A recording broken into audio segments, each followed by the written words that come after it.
What is helicopter parenting? Now, undoubtedly, every parent wants the very best for their child.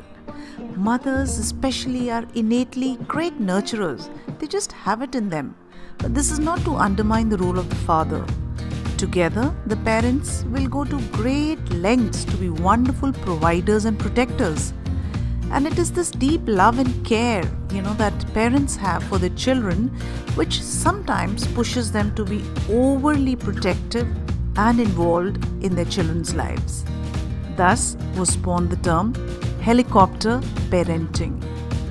So it was first used around the year 1990 to refer to a set of parents who hover over their children just like a helicopter hovering over the landing or takeoff spot.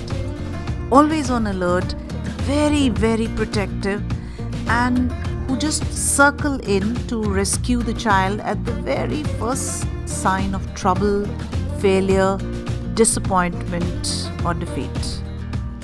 Agree again that we live in a very competitive world and want to protect our children from dangers. We want to give the very best advantage to our children. But if we overparent and smother them, it can backfire big time. There is a huge research which now shows a clear connection between helicopter parenting and mental health issues like anxiety and depression as children get older and try to lead independent lives. So we could define helicopter parenting as good intentions but poor outcomes. Now let's understand helicopter parenting a bit more in detail. Now, helicopter parenting is driven largely by three kinds of behaviors. Now, firstly is the information-seeking behavior, which means that you want to know your child's daily schedule hour by hour, minute by minute, second by second, and where there are at all times, you're always there helping them make decisions, help them play, help them choose what to eat, what to wear, when to sit, when to stand, when to talk and when to stop. In short, hovering over a child's routine, giving them no space. There is no me time for the child. So the second type of behavior is one where the parent tends to jump into every conflict that the child faces, be it a minor fight with friends, or in the park who takes a swing first, who gets to play first, who gets to take the best seat in the class, in the bus, who started the fight first. You're kind of jumping in to remove or resolve every irritant that your child faces. And the third kind of behavior is that the helicopter parent tends to take every decision for the child. So in the sense that you're not just letting them make their own mistakes. You're not letting them go through an experience which can help them make their own rights and wrongs. Make them decipher, understand the meaning of their own rights and wrongs. Do their own trial and error and learn from their mistakes. You're controlling their lives for them. They do not learn how to take a decision. So the question of a good or bad decision comes much later anyways. So these are the three kinds of behavior which kind of define helicopter parenting. It's very important for helicopter style parenting behavior to understand that more is not always better.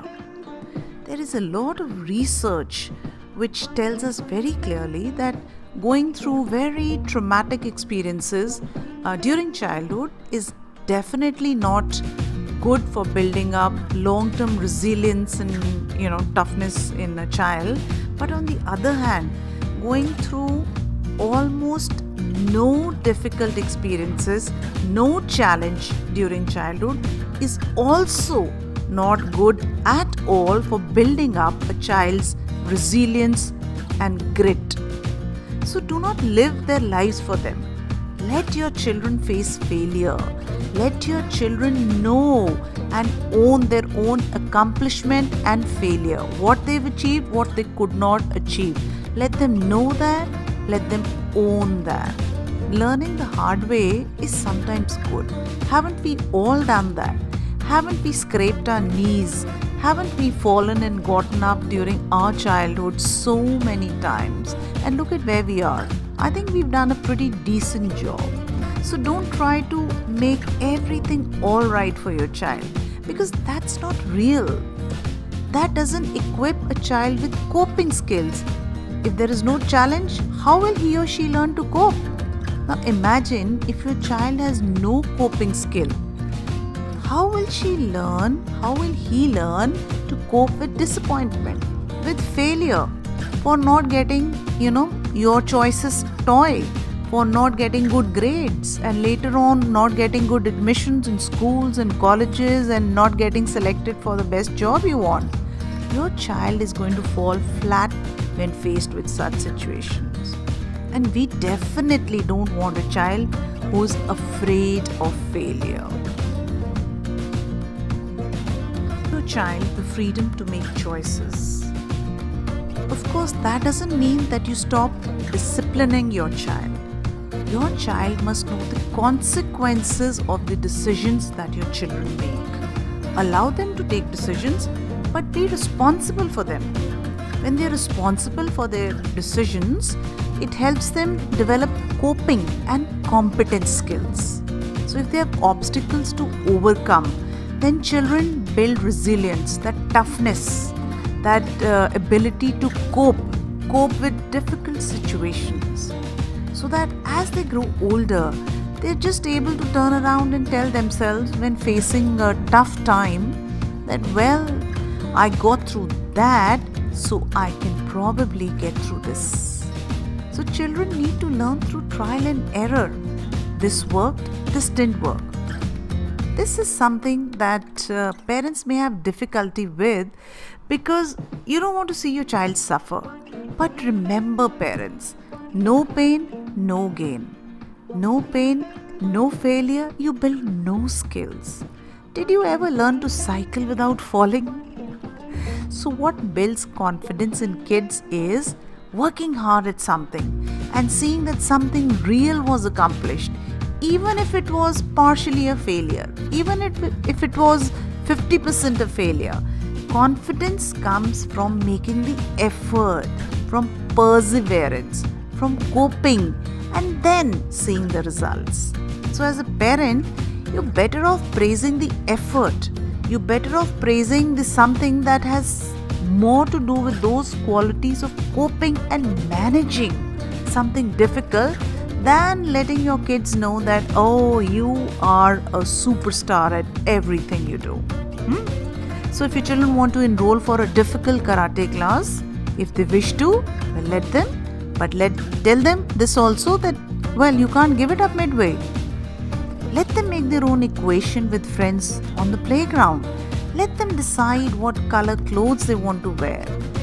Help them to make a preferred choice, because that gives them confidence.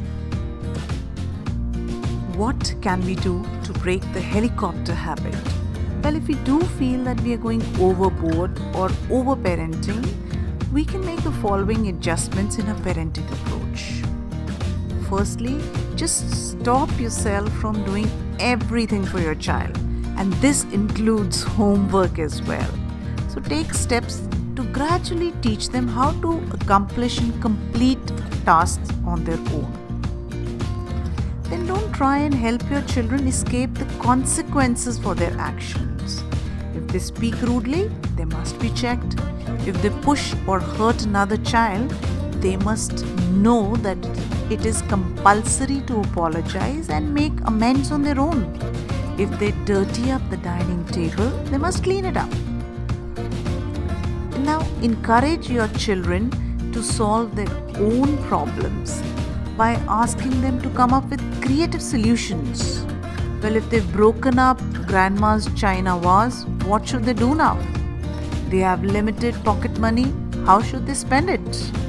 So understand and accept your children's weaknesses and strengths and help them use their strengths to achieve their goals. Don't focus on weakness as much. Focus on strength. Let your children discover themselves, their weaknesses, their strengths, their goals. If writing an essay is not really your child's strength, don't ridicule them for that or keep harping onto it. Write an essay, write a perfect essay. Maybe they are better at story writing or drawing or illustration or acting. So just shift your combined focus towards what they are good at. Combined meaning your focus and your child's focus. This will give the child the focus to develop their strengths better rather than keep thinking about their weakness. So you can help them succeed, no doubt, but you should also let them fall. Teach them how to get up again, how to try again. Learning what failure means, how it feels, and how to bounce back is a very important part of becoming independent in this world. Have you heard of dolphin moms? Well, they are firm and flexible, both at the same time. They try to create a balanced life, by making concrete rules and consequences, both for their children. And at the same time, they allow their children to make their own life choices. So parents, let's try to be a dolphin mom. Draw a line.